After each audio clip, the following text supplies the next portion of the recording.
Hello everyone, welcome to my channel. Today we will discuss the chapter The Interview written by Christopher Sylvester. Firstly, about the chapter. Christopher Sylvester was a student of history and a reporter also. Chapter is an excerpt from Penguin Book of Interviews by Christopher Sylvester. Chapter is in two parts. तो first part में Christopher Sylvester की book penguin book of interviews के introduction से थोड़ा सा part लिया गया है, जिसमें ये बताते हैं डेट इंटरव्यूज़ अच्छे होते हैं या ख़राब होते हैं एंड लोगों के क्या व्यूज़ हैं, लोगों के व्यूज़ बताए हैं about interview. And second part खुद किसी के इंटरव्यू का एक पार्ट है. So simply what is an interview? Mainly two people involve होते हैं इंटरव्यू में. एक क्वेश्चन आस्क करता है to find his her opinion and second questions को आंसर करता है. जैसा कि आप सबने देखा होगा बड़े बड़े सेलिब्रिटीज़ के, पॉलिटिशियंस एट्सेट्रा के इंटरव्यूज़ को टीवी पर. सो स्टार्ट करते हैं चैप्टर का फर्स्ट पार्ट.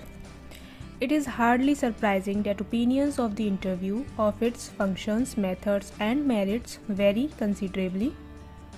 तो क्रिस्टोफर सिल्वेस्टर स्टार्ट करते हुए चैप्टर को कहते हैं कि लोगों के डिफरेंट व्यूज़ हैं इंटरव्यू को लेकर, बिकॉज कुछ लोगों का मानना है कि ये हमारी प्रिवेसी को इंटरप्ट करता है.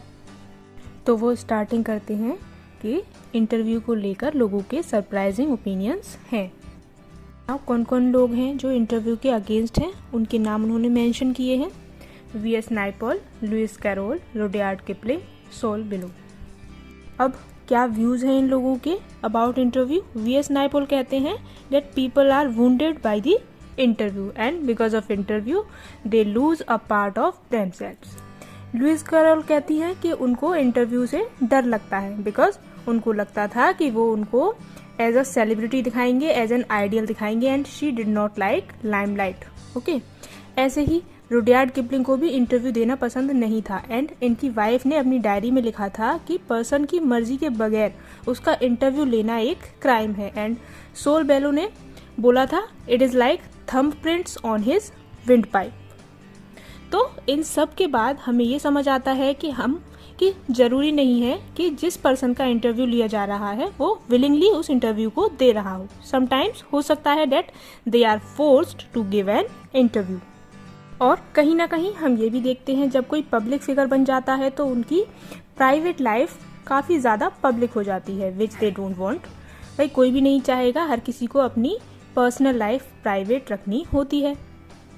बिकॉज कई बार उनको ऐसे क्वेश्चंस पूछे जाते हैं जिसका वो आंसर पब्लिकली नहीं देना चाहते, बट उनको फोर्स किया जाता है आंसर के लिए, जो कि एक तरीके से गलत ही है.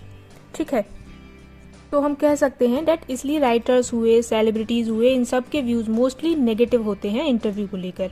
इसका एक और रीज़न ये भी है डेट इंटरव्यू के बाद जो इंटरव्यू दे रहा होता है उसको लेकर एक ओपिनियन बन जाता है पब्लिक में. कई बार कंट्रोवर्सीज भी हो जाती हैं. एग्जाम्पल, अगर किसी ने कुछ बोल दिया किसी टॉपिक पर ड्यूरिंग इंटरव्यू, तब लोग अपने मन में मान लेते हैं कि ये पर्सन खराब है या अच्छा है, जबकि हो सकता है कि रियल में वो पर्सन वैसा ना हो.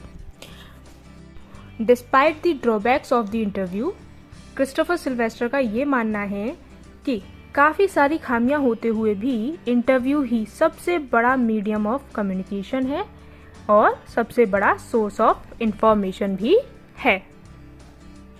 अब हम बात करेंगे second part of the chapter, जो कि एक इंटरव्यू कन्वर्जेशन है अम्बर्टो इको के साथ. नाउ अम्बर्टो इको कौन है?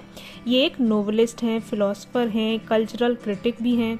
बट अम्बर्टो इको ने अपने बारे में कहा था, एक बार अपने बारे में कहते हुए लिखा है, I am a professor who rights novels on Sundays.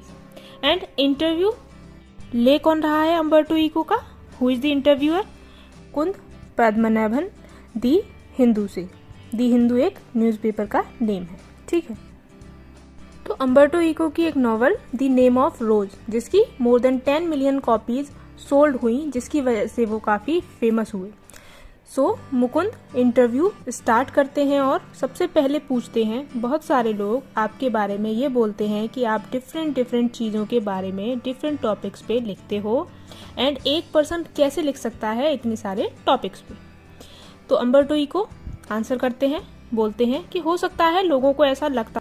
आगे हम्बर्टो इको कहते हैं कि एक सीक्रेट बताता हूँ आपको, अगर हम सब इस यूनिवर्स से एम्प्टी स्पेस एलिमिनेट कर दें, एटम्स के बीच से सारा एम्प्टी स्पेस एलिमिनेट कर दें, तो this universe will become as big as my fist. तो ये यूनिवर्स मेरी फिस्ट के बराबर हो जाएगा। सिमिलरली हम सब की लाइफ में भी लॉट्स ऑफ एम्प्टी स्पेस होता है।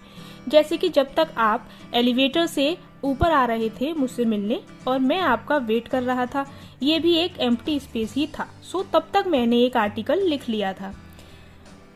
मतलब मुकुंद से वो कह रहे हैं कि जब आप मुझसे मिलने आ रहे थे इतनी देर में मैंने एक आर्टिकल कंप्लीट कर लिया था।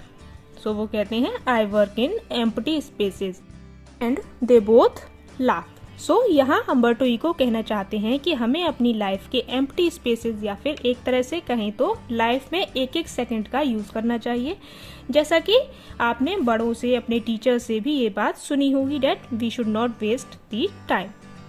मुकुंद उनसे उनके नॉवल के बारे में पूछते हैं, उनके novel the name of the rose के बारे में।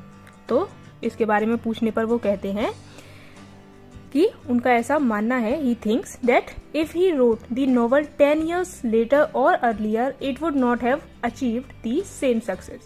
Thus the reason for the success of the novel remains a mystery. मतलब मुकुंद जब उनसे उनके नॉवल की सक्सेस के बारे में पूछते हैं तो वो कहते हैं कि अगर ये नॉवल मैंने 10 साल पहले या बाद में लिखा होता तो शायद इस तरह की उसको सक्सेस मिलती या नहीं मिलती, इसका कुछ भी पता नहीं है, ये एक मिस्ट्री है।